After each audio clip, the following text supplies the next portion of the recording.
A very good evening, students. Again, I am back with new blog और new video of communication. आपका एक topic है, topic क्या आपका एक पूरा कम्युनिकेशन आपको ट्रेनिंग डेवलपमेंट में भी काम आएगा आगे, और आपका जो एक नेक्स्ट पेपर है उसमें भी काम आएगा। तो हमने आपको क्लास में भी कुछ पढ़ाया था बट शॉर्ट में बताया था, तो अभी हम लोग डिटेल में जान लेंगे कि कम्युनिकेशन क्या है और what is the role of communication in our day to day life, right. तो चलिए हम लोग देख लेते हैं। देखो, कम्युनिकेशन क्या है। अगर हम एक इफेक्टिव कम्युनिकेशन की बात करेंगे, ठीक है, ये सबको समझ में आता है, हिंदी वाले कंफ्यूज मत होइएगा कि कम्युनिकेशन संचार को कहते हैं, है ना। संचार मतलब कोई भी चीज, सूचनाओं का आदान प्रदान करना, कुछ आइडियाज का आदान प्रदान करना या थॉट्स का भी आदान प्रदान करना, ठीक है। और हम अगर इफेक्टिव कम्युनिकेशन की बात करेंगे, राइट, इफेक्टिव कम्युनिकेशंस की बात करेंगे, तो इफेक्टिव कम्युनिकेशन क्या है?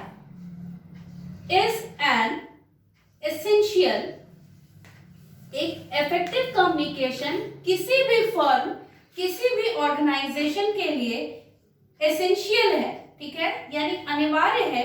क्यों? क्योंकि उसमें कुछ ऐसे इंग्रेडिएंट्स हैं जो कि मैनेजमेंट के लिए कंपलसरी है। क्या है? मैनेजमेंट के लिए कंपलसरी है, राइट। तो जो कि ingredients in management employees relation, आज एक एम्प्लॉयज के बीच में गुड रिलेशन रहे, इसके लिए हम आपसी कम्युनिकेशन का होना बहुत जरूरी है। तो ये क्या है, अब प्रॉपर अगर कम्युनिकेशन नहीं है, इफेक्टिव कम्युनिकेशन नहीं है, प्रॉपर कम्युनिकेशन नहीं है, तो डिस्प्यूट्स की संभावना भी हो सकती है। डिस्प्यूट्स, मिसअंडरस्टैंडिंग, ठीक है। डिस्प्यूट्स मतलब कुछ भी गलत या किसी भी तरह का किसी एक दूसरे के ऊपर इल्जाम लगाना।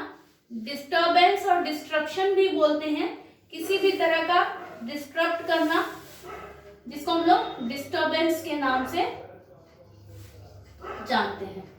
तो सिंपल समझिएगा, जब हम एक इफेक्टिव कम्युनिकेशन की बात करें या कम्युनिकेशन की बात कर रहे हैं, तो communication is in simple form conveying the message, information, ideas from one person to another so that they will easily understand, ठीक है। कम्युनिकेशन एक ऐसा प्रोसेस है जो कि कोई भी आइडियाज को, इंफॉर्मेशन को और थॉट्स को, ठीक है।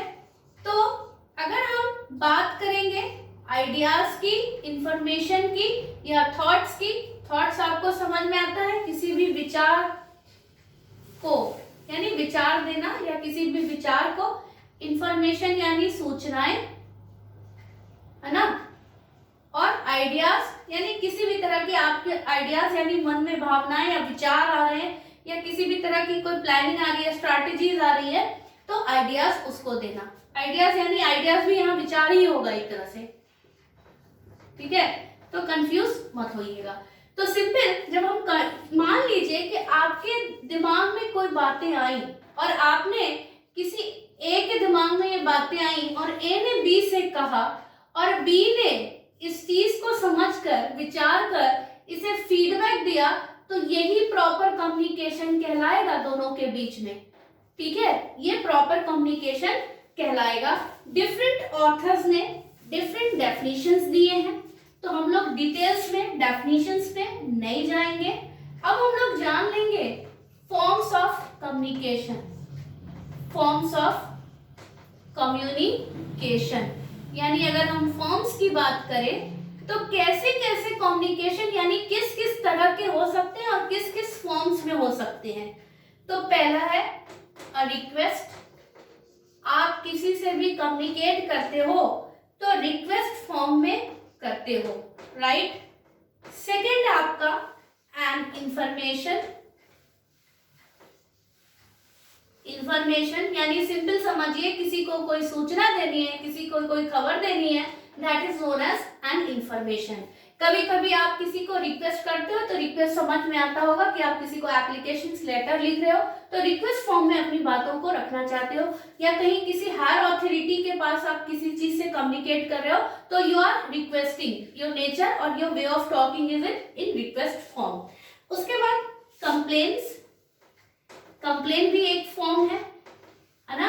कभी कभी आप देखते होंगे कि आपके मन में या आपके किसी भी चीज को लेके कम्युनिकेशन यानी किसी चीज को लेके कभी आप बोलना कुछ चाहते हो और किसी दूसरे ने कुछ बता दिया रहता है तो मिसकम्युनिकेशन होता है। मिसकम्युनिकेशन यानी गलत चीजें को बता देना, यानी संचार के माध्यम से दूसरा पर्सन उसमें इन्वॉल्व होके तीसरे को कुछ गलत बता देता है आपके बारे में। ठीक है, तो इससे क्या होता है, इससे अगले के दिमाग में कुछ गलत आ जाता है तो उसी से कंप्लेन अराइज होती है ना। आज आपके दिमाग में अगर सब चीजें अच्छी हैं तो आपको कोई प्रॉब्लम नहीं होगा, बट सडनली कोई दूसरा आपके दिमाग में आके किसी तीसरे के लिए बोलेगा तो उसके दिमाग में क्या हो जाएगा, आपके दिमाग में कंप्लेन्स हो जाएंगी उसके प्रति। तो ये भी एक फॉर्म है, फॉर्म ऑफ कम्युनिकेशन। उसके बाद है एन ऑर्डर। कभी कभी आप किसी चीजों पे कुछ ऑर्डर करते हो, है ना। कभी कभी हम रिक्वेस्ट फॉर्म में बोलते हैं और कभी कभी हम ऑर्डर फॉर्म में बोलते हैं। लाइक आपने लेवल्स ऑफ मैनेजमेंट पढ़ा होगा, जो टॉप अथॉरिटी है वो मिडिल को ऑर्डर कर सकता है इंस्ट्रक्शंस देके, वैसे ही टॉप लेवल जो है थर्ड लेवल के एम्प्लॉय को भी कर सकता है ऑर्डर देके। तो सिंपल समझो, कोई बड़े इस पे काम कर रहा है, कोई बड़े पोस्ट पर है और किसी लोअर एम्प्लॉय को या क्लर्क को या प्यून को वो ऑर्डर दे सकता है। ठीक है, तो दैट इज एन ऑर्डर। उसके बाद है आपका एन ऑब्जर्वेशन।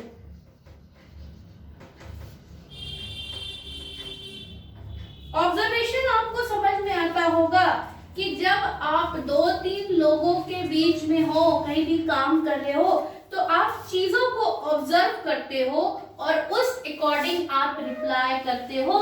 तो अपने अनुभव के आधार पर एक्सपीरियंस के आधार पर आप अनुभव करते हो। ठीक है, और चीजों को ऑब्जर्व करके उसका रिप्लाई करते हो। तो that is also a part of communication. और उसके बाद एंड इंस्ट्रक्शंस की बात हो रही है। इंस्ट्रक्शन मतलब किसी को इंस्ट्रक्शन देना, ऐसे ऐसे काम करो, जैसे मैंने बोला है वैसे ही करो, अपना दिमाग मत लगाओ। तो सिंपल, आप किसी तरह का कोई भी किसी को इंस्ट्रक्शंस दे रहे हो, इंस्ट्रक्ट कर रहे हो कि जो प्रोसेस मैंने बताया है उसी प्रोसेस से आप पढ़ाई कीजिए या उसी प्रोसेस से आप चीजों को बनाइए, किसी भी चीज को। You can take an any example, instructions देना। तो आप सीनियर ऑथोरिटी क्या करती है, इंस्ट्रक्शंस तो देती है ना, तो that is known as an instructions. और उसके बाद आपका लास्ट है पॉलिसी मेकिंग। पॉलिसी मेकिंग मतलब कंपनीज किसी ना किसी पॉलिसीज पे काम करती है, पॉलिसीज बनाती है, प्रिंसिपल्स बनाती है, तो वो भी एक फॉर्म ऑफ कम्युनिकेशन है। फॉर्म ऑफ कम्युनिकेशन मतलब किस किस तरह से हम, किस किस तरीके से हम संचार कर सकते हैं, कम्युनिकेट कर सकते हैं लोगों के बीच में। तो सबसे पहले तो रिक्वेस्ट है। रिक्वेस्ट आपको समझ में आता होगा, किसी को आदर पूर्वक किसी चीज को रिक्वेस्ट करके कहना। ठीक है, यानी रेस्पेक्टफुली बोल सकते हैं आप देखते होंगे आदरणीय लगाते हैं आप कहीं कहीं पे कुछ भी लिखते हैं तो, ठीक है, प्राचार्य महोदया, तो आप जो भी लिखते हैं तो उसमें एक रेस्पेक्ट फॉर्म में लिखते हैं, दैट इज अ रिक्वेस्ट। उसके बाद इंफॉर्मेशन आपको पता है, सूचनाएं, है ना, किसी को भी सूचनाएं देना। उसके बाद आपको कंप्लेंट्स, शिकायतें, ये आपको हिंदी बता दे रही हूँ कि कंफ्यूजन नहीं हो। ऑर्डर आपको समझ में आता है, ऑर्डर, किसी को भी ऑर्डर देना, ऑर्डर का एग्जैक्ट ऑर्डर ही होता है या आप किसी को ऑर्डर ही देना कहते हैं। ऑब्जर्वेशन का हमने लिख ही दिया है। ऑब्जर्वेशन का लिख ही दिया है कि अनुभव के आधार पर चीजों को देख के, ऑब्जर्व करके समझना, अपने अपने एक्सपीरियंस के हिसाब से और फिर रिप्लाई करना। इंस्ट्रक्शन, किसी को इंस्ट्रक्शंस यानी किसी को भी काम करने के लिए सुझाव देना, यानी ऐसे करना है तो वो ऐसे ही करेगा। और पॉलिसीज मेकिंग में आपके प्रिंसिपल्स आ जाते हैं, सिद्धांत। ठीक है, क्या आ जाते हैं? प्रिंसिपल्स आ जाते हैं, सिद्धांत आ जाते हैं कि सिद्धांत पे हम काम करते हैं। तो कंपनीज में क्या होता है? कंपनीज में whatever the policies we are making we have to follow that all the policies and principles. ठीक है, तो ये था आपका फॉर्म्स ऑफ कम्युनिकेशन और व्हाट इज कम्युनिकेशन। अब हम लोग बात कर लेंगे कि कुछ एसेंशियल फीचर्स हैं। एसेंशियल फीचर्स हैं, आपको अगर लिखना है तो आप लिख सकते हैं, है ना। 2 मिनट टाइम मैं आपको दे देती हूँ, आप लिख लो अगर लिखना है तो। पहला अ रिक्वेस्ट है, दूसरा एन इंफॉर्मेशन है, तीसरा कंप्लेंट्स है, चौथा एन ऑर्डर है, पांचवा एन ऑब्जर्वेशन है, छठा जो है इंस्ट्रक्शंस है एंड सातवां जो है पॉलिसी मेकिंग है। क्लियर? अब हम लोग बात कर लेते हैं आगे कि हम जब बात करते हैं कि what are the effective way of doing communication and what are the certain features or characteristics which makes our communication effective, है ना।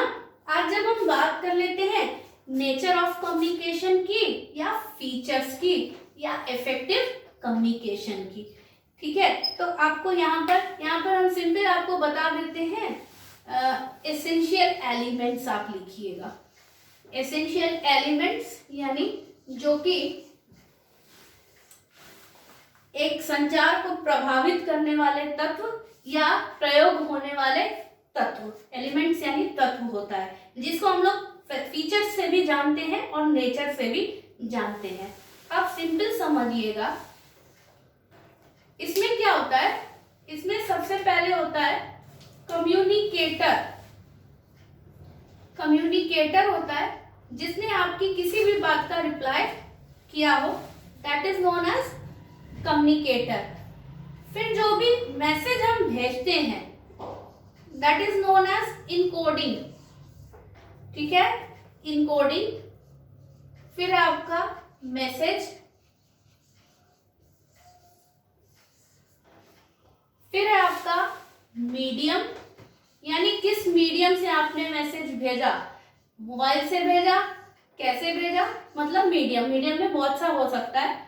और उसके बाद है आपका क्या, सिंपल। मीडियम के बाद आपका आ जाएगा डिकोडिंग।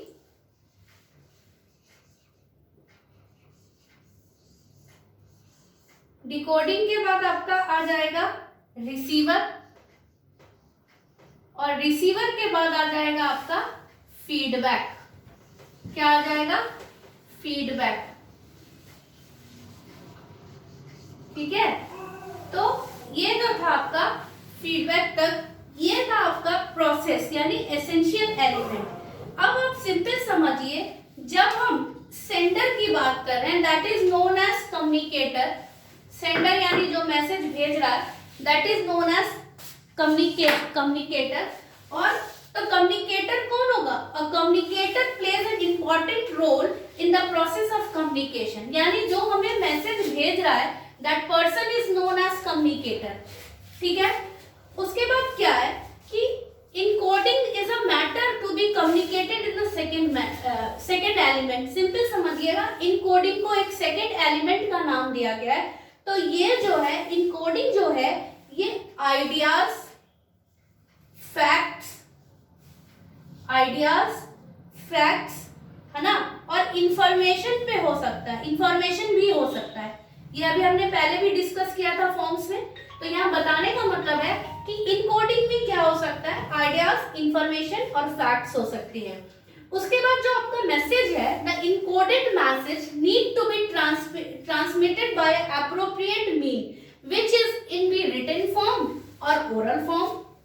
आज आप कोई भी मैसेज इनकोडिंग आपके दिमाग में आया है, कम्युनिकेटर के दिमाग में आया, कम्युनिकेटर ने यहाँ एक आइडिया, फैक्ट्स इसके दिमाग में आया, that is known as encoding. जब हम इनकोडिंग की बात करने के बाद मैसेज की बात करेंगे, तो मैसेज में क्या होता है, आप किसी को या तो वर्बली बोलिएगा, है ना, वर्बल मैसेज भी हो सकता है, रिटन भी हो सकता है मैसेज, या आप कभी कभी लिखित किसी को भेजते हैं वर्बली, यानी किसी को बोल दिया, that is also known as orally, oral भी बोल सकते हैं उसको। तो वर्बल भी हो सकता है, नॉन वर्बल भी हो सकता है।